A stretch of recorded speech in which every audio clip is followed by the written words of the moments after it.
नमस्कार दोस्तों, जी हाँ, आज है 10 सितंबर 2022। कंबाइंड ग्रेजुएट लेवल सीजीएल 2022 का नोटिफिकेशन जारी। आप देख सकते हैं सीजीएल ने का नोटिफिकेशन जारी हो गया है। आप यहाँ पर पहले ही एसएससी ने अपना कैलेंडर जारी किया था, जिसके अकॉर्डिंग 10 सितंबर 2022 को आपका एग्ज़ाम डेट जारी कर दिया जाए, एडवर्टीज़मेंट जारी कर दिया जाएगा। और उसके बाद आपका 10 सितंबर से लेके 1 अक्टूबर 2022 तक आप फॉर्म फिल कर सकते हैं। और इसका टियर 1 का एग्ज़ाम दिसंबर 2022 की एसएससी सीजीएल नोटिफिकेशन आउट। जी हाँ, आज 10 सितंबर है। एसएससी ने अपना नोटिफिकेशन आज किसी भी समय एसएससी सीजीएल 2022 का नोटिफिकेशन लिंक अपलोड जारी हो सकता है। आप इसको एसएससी की ऑफिशियल वेबसाइट पर जाके देख सकते हैं। मैं आपको एसएससी का ये नोटिस दिखाना चाहूँगा।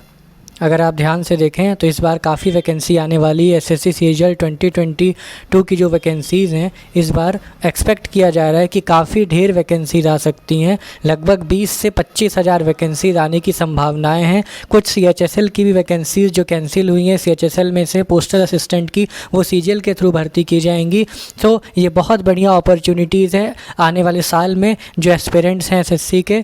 तो उसी के रिगार्डिंग मैं ये वीडियो बना रहा हूँ। आप सभी से रिक्वेस्ट है कि इस वीडियो को लाइक कीजिएगा। आप देख सकते हैं असिस्टेंट ऑडिट ऑफिसर की वैकेंसी है, असिस्टेंट अकाउंट ऑफिसर की, असिस्टेंट सेक्शन ऑफिसर की, assistant section officer, assistant section officer ministry of railway. तो एएसओ की ढेर सारी अलग अलग डिपार्टमेंट में आपको वैकेंसी देखने को मिल जाएंगी। इसके बाद हम देखते हैं inspector of income tax CBDT, उसके बाद सीबीआईसी में और सीजीएसटी इंस्पेक्टर की वैकेंसी।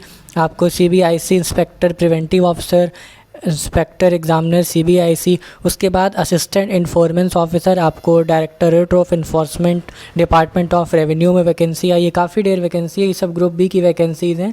एज लिमिट आप देख सकते हैं 18 to 30 ईयर्स रहने वाली है। वही अब सब इंस्पेक्टर की बात करें तो सीबीआई, जी हाँ, central bureau of investigation, CBI की एसआई की भर्ती भी ग्रुप बी के द्वारा एससी सीजीएल के द्वारा इस बार कराई जा रही है। 20 से 30 साल एज लिमिट है।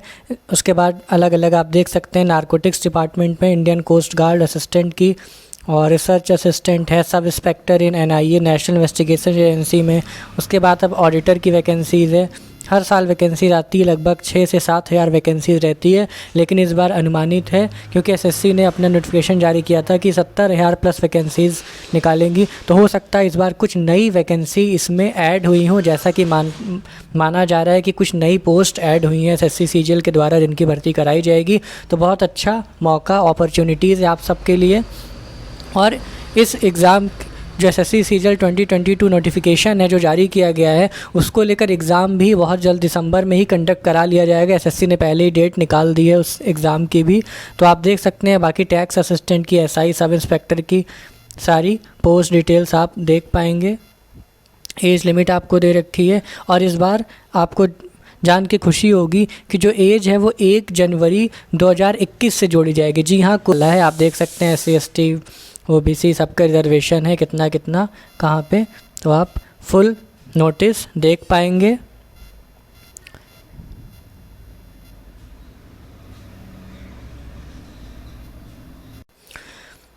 बाकी अब अगर इसका स्कीम की बात करें टियर 1 एग्ज़ाम की, तो आप जैसा कि जो पहले एस्पिरेंट्स हैं एसएससी के जो एग्ज़ाम देते हैं उनको पता होगा, और जो नए कैंडिडेट जुड़े हैं उनके लिए मैं बता दूं, जनरल इंटेलिजेंस एज रीजनिंग के 25 क्वेश्चन आते हैं। पर क्वेश्चन 2 मार्क्स के होते हैं, तो टोटल 50 मार्क्स का होता है ये।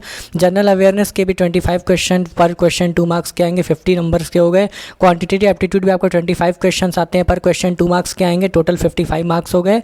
और इंग्लिश कॉम्प्रिहेंशन के भी आपके 25 क्वेश्चन टोटल आते हैं, तो पर क्वेश्चन 2 मार्क्स के टोटल 50 मार्क्स हो गए। तो कुल मिला के आपका 200 मार्क्स का पेपर होता है आपका टियर 1 का, जिसमें आपको कम से कम, जी हाँ, 125 से 130 नंबर अगर आप लेके आ रहे हैं तो आप मान के चलें कि आपकी कट ऑफ क्लियर होगी। जी, रॉ मार्क्स इतने होने चाहिए। बाकी अगर पेपर आपका शिफ्ट में टफ है तो नॉर्मलाइज हो जाएगा। नॉर्मलाइजेशन होने के बाद आपके मार्क्स बढ़ते हैं, क्योंकि पेपर कई शिफ्ट में होते हैं। तो किसी शिफ्ट में पेपर हार्ड आता है, किसी शिफ्ट में पेपर टफ ईजी आता है, किसी मॉडरेट आ जाता है। तो उसी हिसाब से आपकी नॉर्मलाइजेशन होके सारे कैंडिडेट को एक बराबर लेवल पर लाने की कोशिश की जाती है एसएससी के द्वारा। वहीं अगर टीयर 2 की बात की जाए तो टीयर 2 का भी आप देख सकते हैं, पूरे नोटिफिकेशन में आपको दे रखा है। पेपर 1 क्वांटिटेटिव एप्टीट्यूड का होगा, 100 क्वेश्चन आते हैं, पर क्वेश्चन 2 मार्क्स से, टोटल 200 मार्क्स का होता है। English language and comprehension paper 2 होता है, इसमें 200 क्वेश्चन आते हैं, पर क्वेश्चन 1 मार्क्स के, तो टोटल 200 मार्क्स का। बाकी जो कुछ स्पेसिफिक पोस्ट हैं उनके लिए स्टैटिस्टिक्स का और general finance and economics general studies का ही पेपर कराया जाता है। मैक्सिमम बच्चे पेपर 1 और पेपर 2 ही देते हैं क्योंकि मैक्सिमम पोस्ट उसी के लिए निकाली जाती है। बाकी आप पूरा नोटिफिकेशन डाउनलोड करके एसएससी की ऑफिशियल वेबसाइट पे जाके देख सकते हैं। डिस्क्रिप्टिव पेपर टीयर 3 की बात की जाए तो पेन एंड पेपर मोड में होता है, आपको लिखना पड़ता है। डिस्क्रिप्टिव पेपर होता है, ऐसे आता है या राइटिंग या लेटर या फिर ऐसी, इसमें से कोई 2 चीज़ आपको देखने को मिलेगी। 100 मार्क्स का होता है। क्वालिफाइंग मार्क्स, इसमें सिर्फ आपको क्वालिफाई करना होता है। क्वालिफाइंग मार्क्स 33 या 30 ऐसे ही मार्क्स चाहिए होते हैं आपको। मैं आपको एक नोटिस और दिखाना चाहूँगा जो एसएससी ने कुछ दिन पहले निकाली थी। ये बहुत बड़ी न्यूज़ है, आप देख सकते हैं एसएससी ने नोटिस निकाली है। The commission is contest to expect, ये लिखा हुआ है। जी हाँ, the process of about 70,000 additional vacancies. जी हाँ, जो वैकेंसीज आती है उसके सिवा यहाँ साफ साफ लिखा है कि एडिशनल वैकेंसीज़, जो वैकेंसी रेगुलर पर ईयर आती रहती हैं उनको प्लस में लेके 70,000 अलग से वैकेंसीज़ ऐड होने वाली हैं। ये 70,000 वैकेंसी एसएससी के अलग अलग एग्ज़ाम्स में कुछ वैकेंसीज़ ऐड होंगी, तो इसीलिए आप उम्मीद कर सकते हैं इस बार एसएससी सीरियल में का ह्यूज नंबर, जी हाँ 2 से 3 गुना ज़्यादा वैकेंसीज़ निकलने की संभावनाएं हैं। तो बहुत बड़ी अपॉर्चुनिटी। तो मैंने आपको इन्हें नोटिफिकेशन दिखाया, आप इसको पढ़ सकते। एक इम्पॉर्टेंट चीज़ मैं आप सबसे शेयर करना चाहूँगा, बहुत से कैंडिडेट प्रीवियस ईयर्स ऐसे थे जिन्होंने एसएससी सीजीएल सीएचएसएल और एमटीएस का फॉर्म भरा था, बट उनका फॉर्म एक बड़े रीजन की वजह से क्या हो गया था, रिजेक्ट कर दिया गया था। वो था फ़ोटो और सिग्नेचर तो फिर भी ठीक है। फ़ोटो की अगर बात करें तो इस बार आप बहुत अच्छे से नोटिफिकेशन को, जो फ़ोटो वाला सेक्शन होता है जहाँ पे फ़ोटो किस टाइप से अपलोड करनी उसको बहुत ही ध्यान से पढ़िएगा, क्योंकि पिछली बार बहुत से ऐसे अच्छे टैलेंटेड कैंडिडेट्स थे जिन्होंने बहुत अच्छे से प्रिपरेशन की थी, फॉर्म भरा था, और आखिरी टाइम पे जब एडमिट कार्ड रिलीज़ किया गया तो वहाँ पर उनका रिज़ल्ट, एडमिट कार्ड स्टेटस नहीं शो कर रहा था, रिजेक्ट कर दिया गया था फॉर्म, क्योंकि फ़ोटो उनकी सही से अपलोड नहीं हुई थी।